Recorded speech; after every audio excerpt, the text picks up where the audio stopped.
ในวันที่30พฤษภาคม2025นี้อยู่ที่เดินกีฬาเปตังของแขวงได้มีพิธีปิดการแข่งขันกีฬาเปตังซิ่งคันท่านเจ้าแขวงบริคำไซเนื่องในวันปลูกต้นไม้แห่งชาติและวันเด็กน้อยสากลโดยเป็นเกียรติของร่วมของท่านลมแพงสุขกรรมการภาคแขวงหัวหน้าแผนกศึกษาธิการและกีฬาแขวง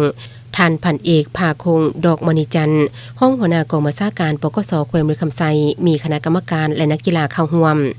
บรรยากาศของการแข่งขันกีฬาในครั้งนี้แม้นเต็มไปด้วยความฟุดฟื้นมวลซื่นจากเสียงฮ้องโฮเซล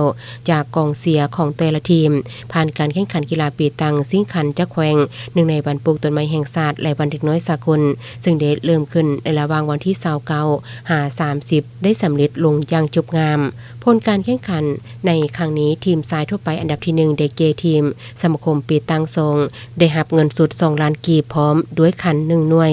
อันดับที่2ได้แก่ทีมสมาคมเปตัง3ได้รับเงินสด1ล้าน2แสนกีบพร้อมด้วยคัน1หน่วยอันดับที่3ได้แก่ทีมนั่งดำขายถาดได้รับเงินสด8แสนกีบพร้อมด้วยคัน1หน่วยอันดับที่4ได้รับเงินสด4แสนกีบทีมยิงทั่วไปอันดับที่1ได้แก่ทีมกองพันใหญ่